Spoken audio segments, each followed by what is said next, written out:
ಆಕಾಶವಾಣಿ ಆರೋಗ್ಯ ಸಂಚಿಕೆ. ಇವತ್ತಿನ ಕಾರ್ಯಕ್ರಮದಲ್ಲಿ ಬಿಸಿ ಗಾಳಿ, ಬಿಸಿಲಿನ ಝಳದಿಂದ ಆಗುವ ಪರಿಣಾಮಗಳು, ಇದಕ್ಕೆ ನಾವು ಅನುಸರಿಸಬೇಕಾದ ಮುಂಜಾಗ್ರತಾ ಕ್ರಮಗಳು ಈ ಕುರಿತು ಕಲಬುರಗಿಯ ಗುಲ್ಬರ್ಗಾ ವೈದ್ಯಕೀಯ ವಿಜ್ಞಾನ ಸಂಸ್ಥೆಯಲ್ಲಿ ಸಹಾಯಕ ಪ್ರಾಧ್ಯಾಪಕರಾಗಿ ಕಾರ್ಯನಿರ್ವಹಿಸುತ್ತಿರುವ ಡಾ ಸಾಗರ್ ಎಚ್ ಅವರೊಂದಿಗೆ ಸಂದರ್ಶನ ಕೇಳುವಿರಿ. ಸಂದರ್ಶಿಸುತ್ತಾರೆ ಬಿ ಸಿದ್ದಣ್ಣ.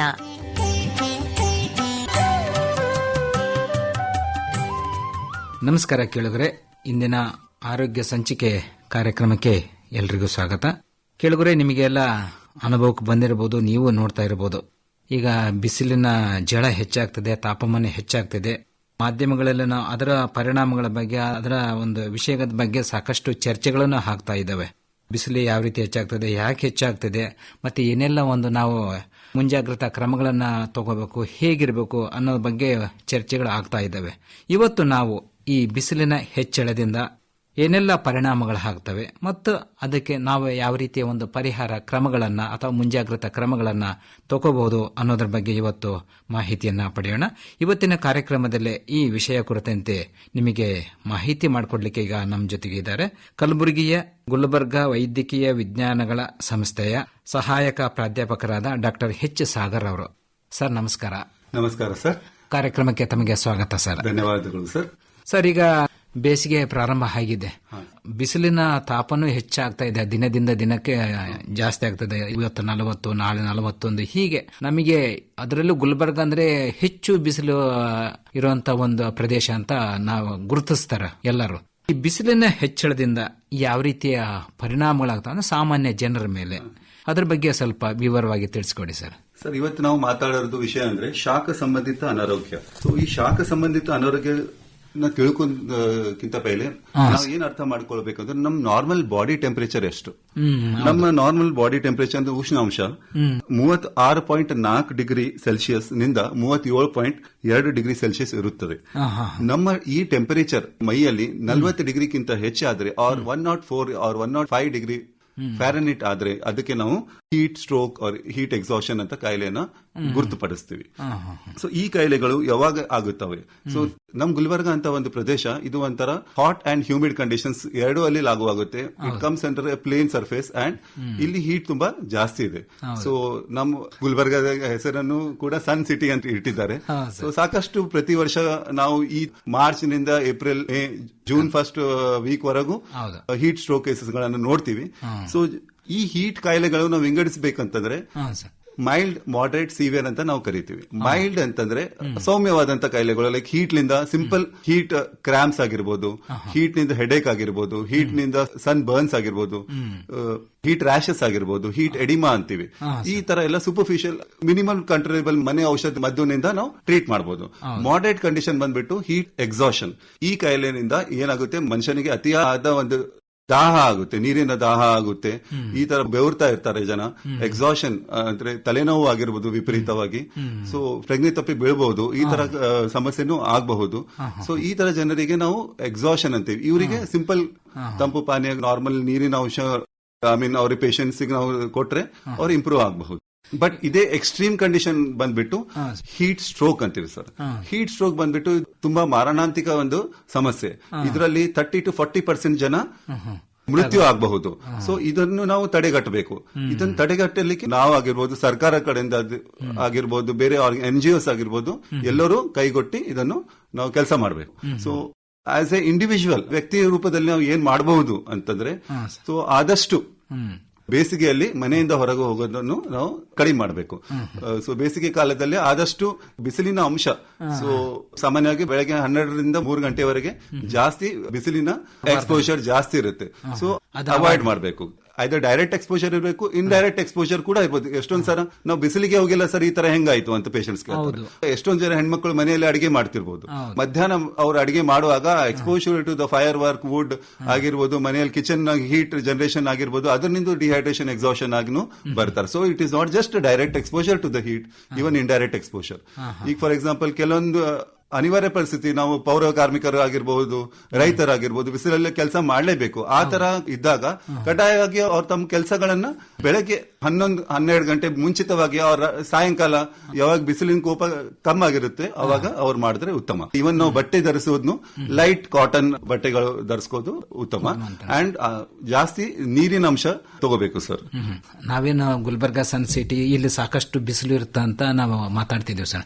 ಆದರೆ ಕಳೆದ ವರ್ಷ ನಾವು ಈ ಬೇಸಿಗೆಯನ್ನು ಗಮನಿಸಿದ್ರೆ ಗುಲ್ಬರ್ಗ ಒಂದೇ ಅಲ್ಲ ಸರ್, ಈವನ್ ಮಂಡ್ಯ ಆಮೇಲೆ ಕೋಸ್ಟಲ್ ಏರಿಯಾ ಅಂತ ನಾವೇನು ಕರಾವಳಿ ಪ್ರದೇಶ ಅಂತ ಇತ್ತೀಚೆಗೂ ಬೇರೆ ಬೇರೆ ಒಂದು ಸ್ಥಳಗಳಲ್ಲಿ ಹೆಚ್ಚು ಉಷ್ಣಾಂಶ ದಾಖಲಾಗಿರೋದನ್ನ ನಾವು ನೋಡಿದ್ದೇವೆ ಸರ್.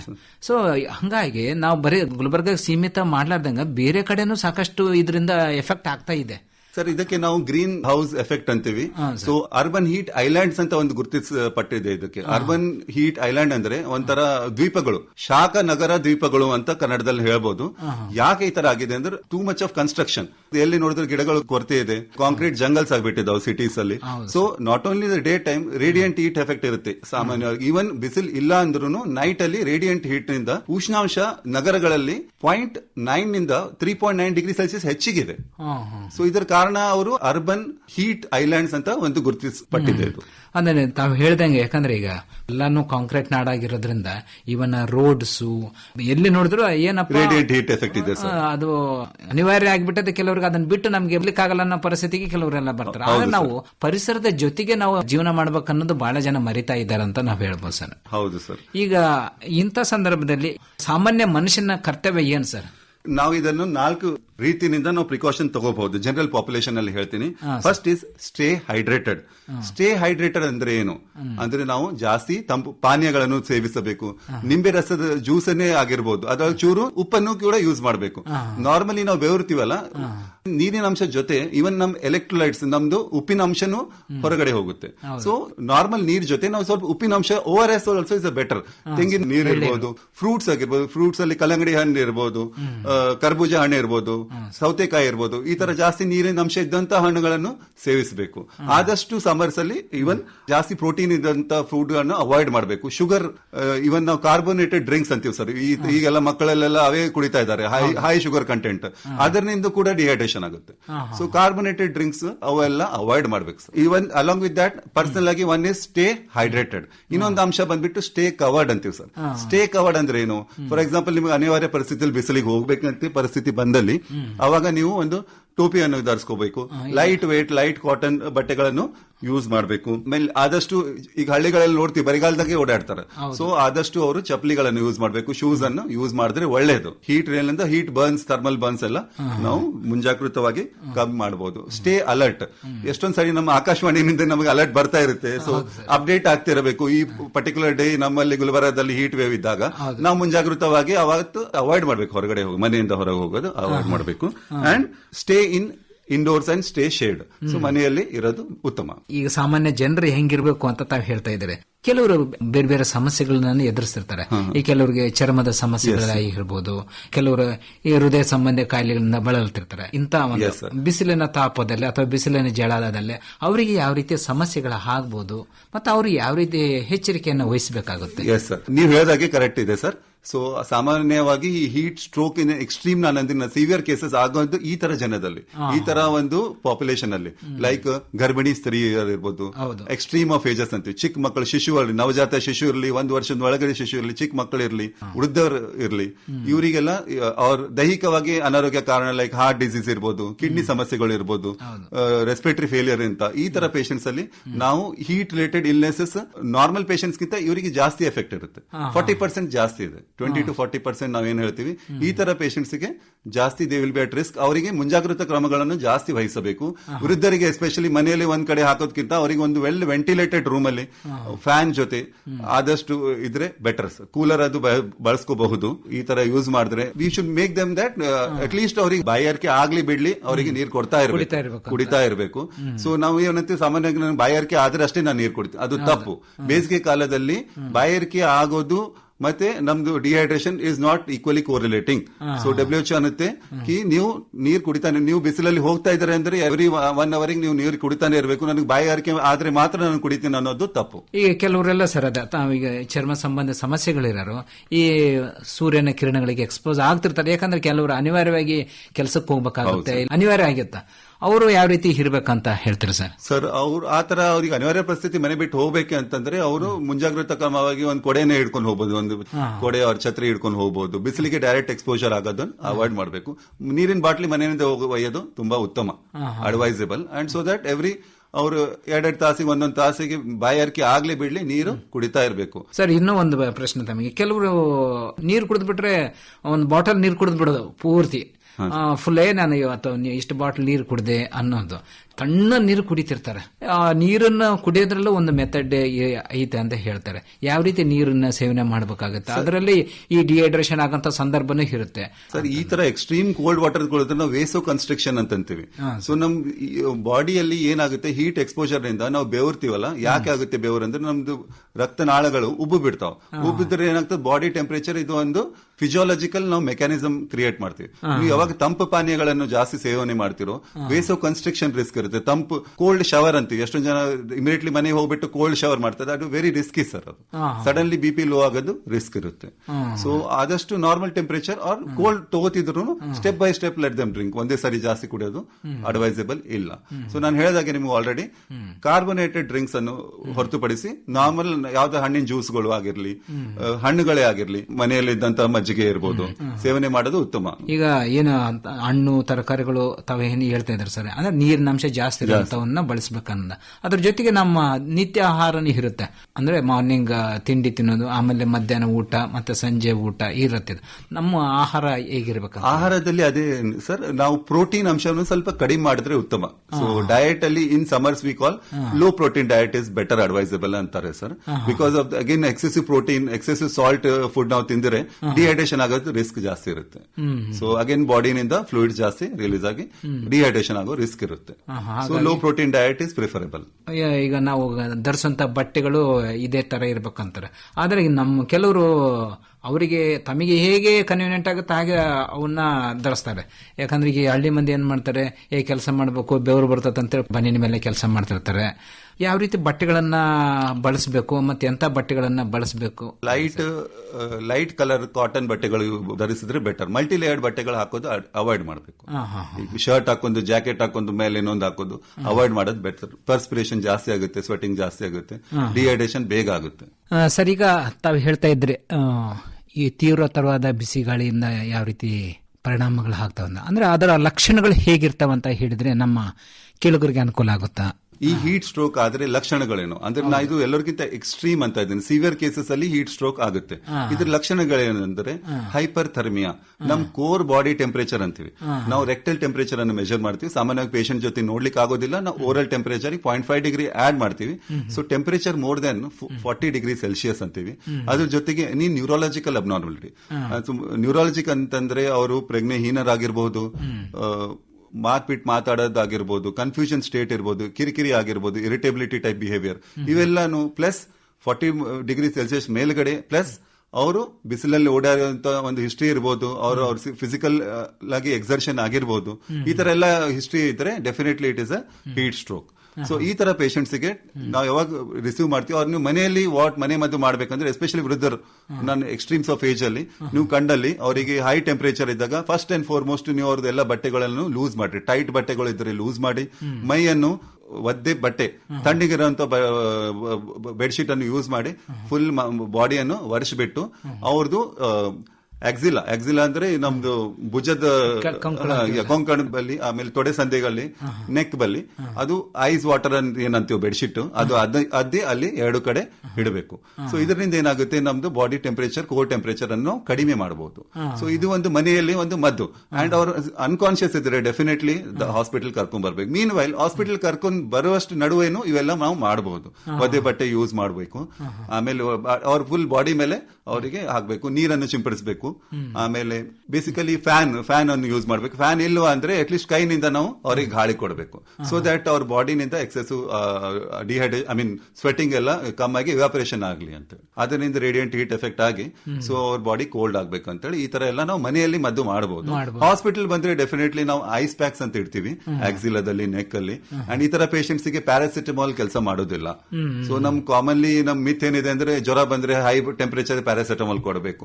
ಹೀಟ್ ಸ್ಟ್ರೋಕ್ ಸ್ಟ್ರೋಕ್ ಅಲ್ಲಿ ಪ್ಯಾರಾಸಿಟಮಾಲ್ ಕೆಲಸ ಮಾಡುವುದಿಲ್ಲ ಸರ್, ಅಲ್ಲಿ ಮೆಕ್ಯಾನಿಸಮ್ ಬೇರೆ ಇದೆ. ಸೊ ಈ ತರ ಕಂಡೀಷನ್ಸ್ ಗೆ only peripheral and we have to reduce the heat by using the cold bath ಇರಬಹುದು, ಐಸ್ ಪ್ಯಾಕ್ಸ್ ಇರಬಹುದು. ಸೊ ಈ ತರ ಮೆಥಡ್ಸ್, ಕೋಲ್ಡ್ ಸಲೈನ್ ನಾವು ಸ್ಟಮಕ್ ಅಲ್ಲಿ ಥ್ರೂ ಫೀಡಿಂಗ್ ಪೈಪ್ ಕೊಡ್ತೀವಿ. ಸೊ ಈ ತರ ಎಲ್ಲ ಕೊಟ್ಟು ನಾವು ಕೋರ್ ಬಾಡಿ ಟೆಂಪರೇಚರ್ ಅನ್ನು ಕಡಿಮೆ ಮಾಡ್ತೀವಿ.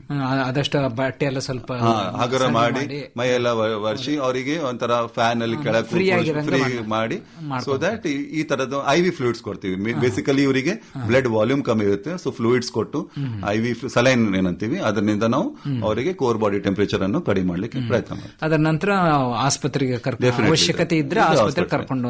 ಸೊ ಯೂಶಲಿ ನಾನು ಹೇಳ್ದಂಗೆ ಎಕ್ಸ್ಟ್ರೀಮ್ಸ್ ಆಫ್ ಏಜ್, ಗರ್ಭಿಣಿ ಸ್ತ್ರೀಯರು, ಯಾರಿಗೆ ಹಾರ್ಟ್ ಸಂಬಂಧಿತ ಕಾಯಿಲೆ ಇದ್ದರು, ಕಿಡ್ನಿ ಸಮಸ್ಯೆ. ನಮ್ ಗುಲ್ಬರ್ಗದಲ್ಲಿ ಸಾಮಾನ್ಯವಾಗಿ ಸಾಕಷ್ಟು ಕಿಡ್ನಿ ಪೇಷಂಟ್ಸ್ ಇದ್ದಾರೆ. ಸೊ ಕೆಲವೊಂದು ಮೆಡಿಸಿನ್ಸ್ ಇರ್ತಾವೆ, ಅದರಿಂದ ಅವರು ಡಿಹೈಡ್ರೇಷನ್ ಪ್ರಮಾಣ ಹೆಚ್ಚಿಗಾಗುತ್ತೆ. ಸೊ ನಾನು ಅವರಿಗೆ ಈ ಆಕಾಶವಾಣಿ ಮುಖಾಂತರ ಹೇಳ್ಬೇಕಂದ್ರೆ, ಸೊ ನೀವು ಬಂದು ನಿಮ್ ಮೆಡಿಸಿನ್ಸ್ ಅನ್ನ ಚೇಂಜ್ ಮಾಡ್ಕೊಳ್ಳಿ. ನಾವು ಯೂಶಲಿ ನಮ್ಮ ಪೇಷಂಟ್ಸ್ ಗೆ ಈ ಸಮ್ಮರ್ ಅಲ್ಲಿ ಕೆಲವೊಂದು ಡೈಯೂರೆಟಿಕ್ಸ್ ಅಂತ ಒಂದು ಮೆಡಿಸಿನ್ಸ್ ಇರುತ್ತೆ, ಅದರಿಂದ ನಮ್ದು ಯೂರಿನ್ ಅಲ್ಲಿ ಜಾಸ್ತಿ ಫ್ಲೂಯಿಡ್ಸ್ ಹೋಗುತ್ತೆ. ಸೊ ಆ ತರ ಮೆಡಿಸಿನ್ಸ್ ಇದ್ದಾಗ ಅವರಿಗೆ ನಾವು ಡೋಸ್ ಅನ್ನು ಕಡಿಮೆ ಮಾಡ್ತೀವಿ ಈ 2 ತಿಂಗಳು. ಸೊ ಈ ತರ ಒಂದು ನಾವು ಡಾಕ್ಟರ್ಸ್ ಅಡಾಪ್ಟ್ ಆಗಿದ್ದೀವಿ, ಸೊ ದಟ್ ಪೇಷಂಟ್ಸ್ ಗೆ ಡಿಹೈಡ್ರೇಷನ್ ಆಗಬಾರ್ದು. ನಮಗೆ ಈಗ ಬೇಸಿಗೆ ಪ್ರಾರಂಭ ಆಗಿದೆ ಅಂದ್ರೆ ನಾವಾಗ್ಲೇ ಮಾತಾಡ್ದಂಗೆ ಜೂನ್ ಮೊದಲೇ ವಾರವರೆಗೂ ಏನು ನಮಗೆ ಮುಂಗಾರು ಪ್ರಾರಂಭ ತನಕ ನಮಗೆ ಈ ಸಮಸ್ಯೆ ಸ್ವಲ್ಪ ಒಂದಲ್ಲ ಒಂದನ್ನ ಬಿಸಿ ಗಾಳಿ ಬೀಸಬಹುದು ಅಥವಾ ಹೆಚ್ಚು ಪ್ರಖರ ಬಿಸಿಲು ಹೊಡಿತಿರ್ಬೋದು. ಸೊ ಇದಕ್ಕೆಲ್ಲ ನಾವು ರೆಡಿ ಆಗಿರ್ಬೇಕಾಗುತ್ತೆ. ನಮ್ಮ ಕೇಳುಗರು ಈಗ ಕಾರ್ಯಕ್ರಮ ಕೇಳ್ತಿರ್ತಾರೆ, ತಾವು ಮತ್ತೊಮ್ಮೆ ಹೇಗಿರ್ಬೇಕಂತ ಒಂದು ಸಂಕ್ಷಿಪ್ತವಾಗಿ ಹೇಳಿಬಿಡಿ ಸರ್. ಸೊ ನಮ್ದು ಎಲ್ಲ ಕೇಳುಗರಿಗೆ ನಾ ಹೇಳೋದು ಅಂದೇ ಬಯಸ್ತೀನಿ ಅಂತಂದ್ರೆ, ಆದಷ್ಟು ಮನೆ ಬಿಟ್ಟು ಬಿಸಿಲಲ್ಲಿ ಹೋಗೋದು ಅನ್ನು ನೀವು ತಡೆಗಟ್ಟಿಸಬೇಕು.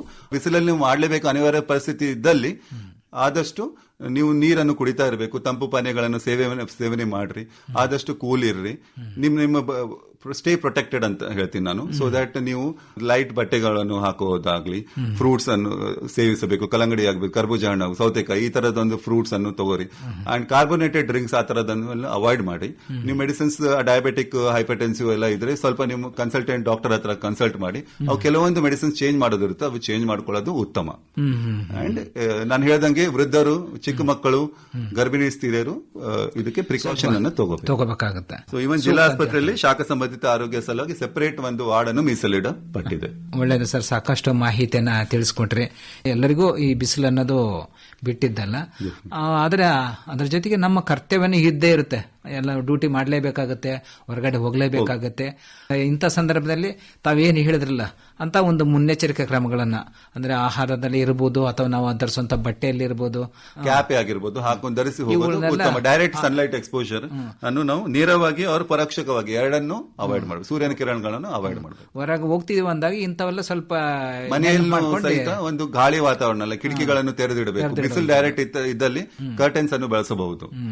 ಇಂಥವೆಲ್ಲ ಒಂದು ಎಚ್ಚರಿಕೆ ಕ್ರಮಗಳನ್ನು ಅನುಸರಿಸಿ ಮನೆಗೆ ಸೇಫ್ ಆಗಿರ್ರಿ ಅಂತ ಹೇಳೋಣ. ಕಾರ್ಯಕ್ರಮದಲ್ಲಿ ಭಾಗವಹಿಸಿ ನಮ್ಮ ಕೇಳುಗರಿಗೆ ಸಾಕಷ್ಟು ಮಾಹಿತಿಯನ್ನ ಮಾಡಿಕೊಟ್ಟಿದ್ದಕ್ಕೆ ನಮ್ಮ ಆಕಾಶವಾಣಿ ಪರವಾಗಿ ತಮಗೆ ಧನ್ಯವಾದಗಳು. ನಮಸ್ಕಾರ.